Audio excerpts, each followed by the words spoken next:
ओम उमा महेश्वराय नमो नमः।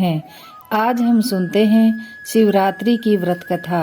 शिव पुराण के अनुसार चित्रभानु नाम का एक शिकारी अपने परिवार के साथ रहता था। उस पर साहूकार का बहुत कर्ज था। कर्ज न चुकाने पर उसे साहूकार ने बंदी बना लिया। उस दिन शिवरात्रि थी। वो भूखा प्यासा रहा और दिन भर भगवान शिव का स्मरण करता रहा। शाम को साहूकार ने चित्रभानु को छोड़ दिया और एक दिन के अंदर कर्ज चुकाने को कहा और फिर चित्रभानु उसी हालत में जंगल की ओर चला गया ताकि कोई शिकार मिल जाए। रात हो गई थी, कुछ भी हाथ नहीं लगा।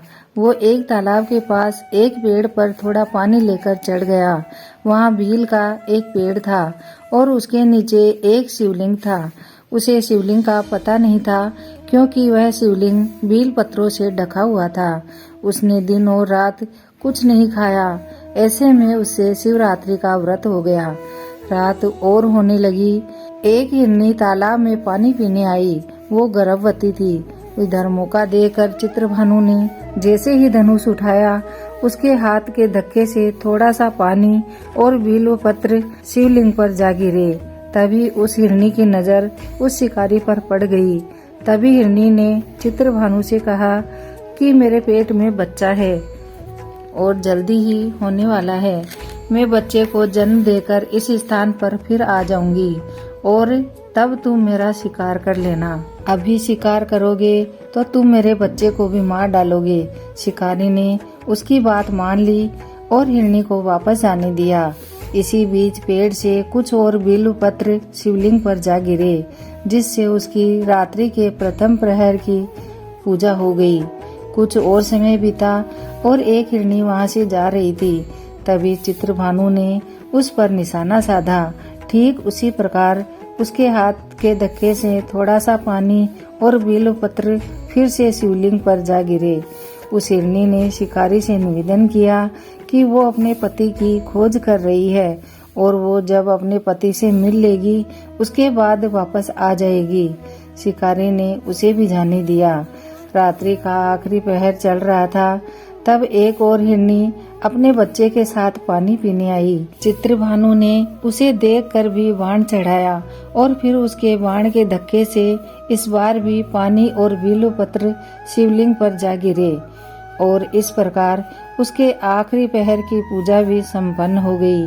उस हिरनी ने चित्रभानु से कहा कि वो अपने बच्चे को उसके पिता को सौंप आएगी, फिर वो उसका शिकार कर सकता है। पर इस बार चित्रभानु ने कहा, मैंने पहले से 2 शिकार छोड़ दिए हैं, अब मैं गलती नहीं करूँगा। तब हिरनी ने कहा कि मैं पक्का वचन देती हूँ, मैं जरूर लौट कर आऊँगी। हिरनी के ऐसा कहने पर चित्रभानु ने उसे जाने दिया और इधर शिकारी की शिव पूजा और रात्रि जागरण अनजाने में हो गया। और फिर सुबह हो गई। वहाँ से एक हिरण गुजरा। शिकारी को देखते ही हिरण ने कहा, अगर तुमने 3 हिरण और उनके बच्चों का शिकार किया है तो तुम मुझे भी मार डालो, क्योंकि वो मेरा परिवार थे। मैं उनके वियोग में नहीं जी पाऊंगा। और यदि तुमने उन्हें छोड़ दिया है तो मुझे भी जाने दो। मैं उनसे मिलकर दोबारा आ जाऊंगा और तुम मेरा शिकार कर लेना। इस बार शिकारी ने पूरी रात की घटना हिरण को बताई और उसने हिरण को भी जीवन दान दे दिया।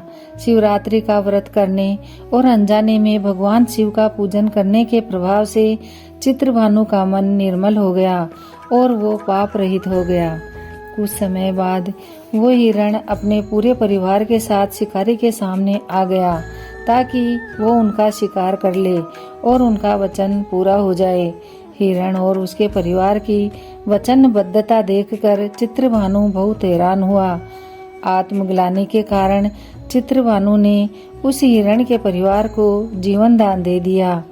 अनजाने में ही सही, शिवरात्रि का व्रत करने से चित्रभानु को पुण्य लाभ प्राप्त हुआ और उसकी मृत्यु के बाद शिवगण चित्रभानु की आत्मा को शिवलोक में ले गए। हे शिव पार्वती, जैसे आपने चित्रभानु को शिवलोक दिया वैसे ही हमें भी देना और इस कथा को कहने व सुनने वाले सबकी मनोकामना पूरी करना। बोलो शिव पार्वती की जय।